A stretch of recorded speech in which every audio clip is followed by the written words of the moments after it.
I've always had a preference for muskier scents. I think musk just kind of makes fragrances more interesting, I guess. It's an extra layer, and musk usually is in the base layers anyway, so it really grounds whatever other notes happen to be in the top and middle notes of a fragrance. And of course, some fragrances are much muskier than others. So I like when there's a nice balance between the lighter notes and the musk notes. And in this video, I'm going to go through some of my preferred musky perfumes, I suppose. I wouldn't necessarily say these are too musky, they just have very prominent musk notes. One good example is a Chanel No. 5 here.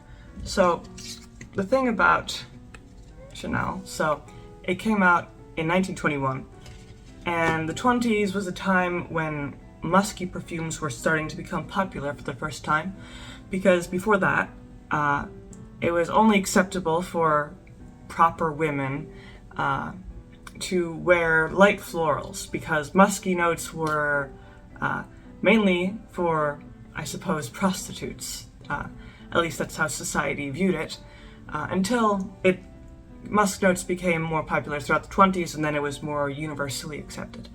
So the thing about Chanel No. 5 is that it was one of the first perfumes of the time to do that, and it has some regular musk notes, but it also has some other very prominent kind of bassy notes, specifically civet.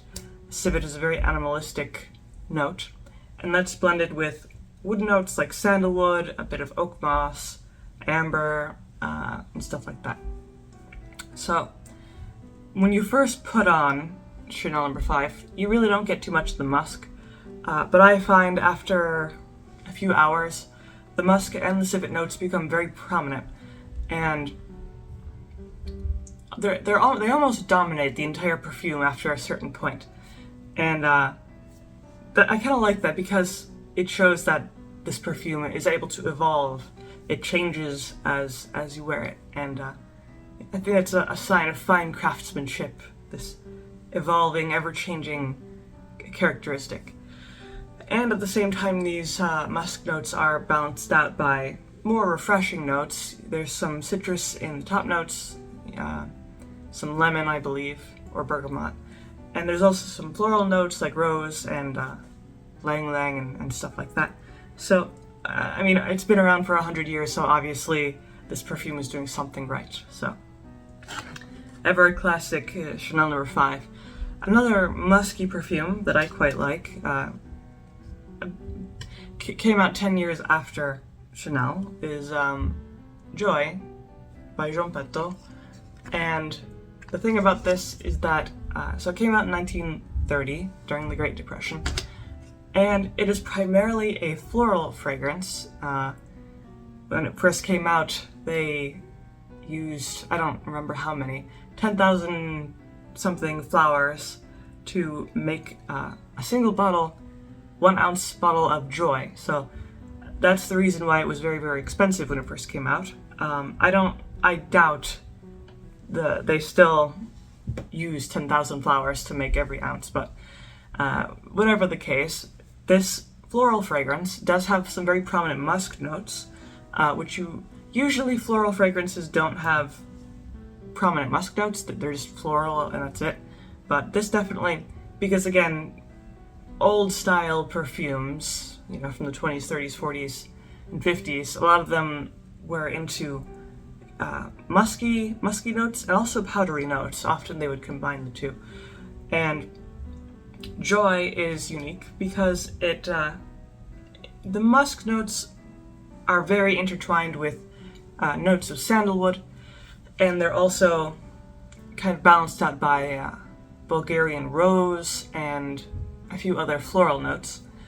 And this is another example of the musk gets stronger and more noticeable as you wear the perfume, because for me, at least when I first put it on, it's mainly just florals. You get the rose, you get tuberose, ylang ylang, that sort of thing.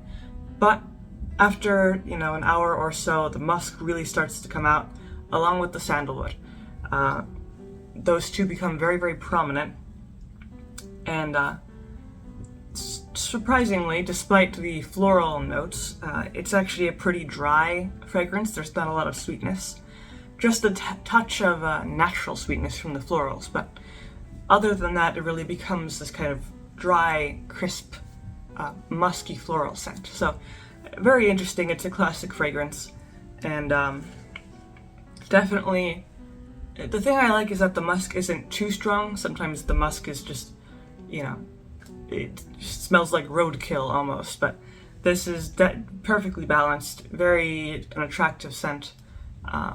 So that's what I like about it. The next one is comes in this very attractive bottle of Youth Dew by Estee Lauder. So this actually has quite a lot of notes. Specifically, tons of florals, rose, jasmine, lily of the valley, peony, stuff like that. Then it's balanced with some spice notes, cinnamon and cloves, and then the musk notes in the bottom, which are, I would say, very, very prominent. Even as soon as you put it on, you get these really deep, grounding musk notes. Regular musk mixed with amber, balsam, oak moss, incense. So besides the musk, it's really blended with these resinous notes. I wouldn't say it's too smoky, but it's more resinous rather than smoky. And the musk is there, and the amber is there, and there's a bit of vanilla, which really smooths out these really heavy notes. Because otherwise it would probably be a bit too suffocating. It is a very strong fragrance, Youth Dew. It's been around since 1953, and it's still around, and it's still popular, so maybe not as popular as it once was, but it's a very classic musky fragrance. And again, it's not too musk forward, it's prominent, but it's still balanced by the floral notes. There's a bit of citrus, and it has a nice balance, the push and pull between the lighter notes and the musk notes. And because there are quite a lot of floral notes and citrus notes, and I think that the musk does a good job of grounding those lighter notes and making sure that, the entire perfume is solid. So it's one of my favorites, actually, Youth Dew. So another one here is Shalimar. Shalimar, again, is another very old fragrance from the 20s, and it actually holds very similar notes with Youth Dew. Specifically, not only the musk, but also incense notes.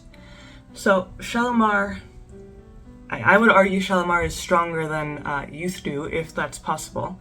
It's one of the heaviest, strongest, most intense fragrances you could get, really, for men or women, I would argue.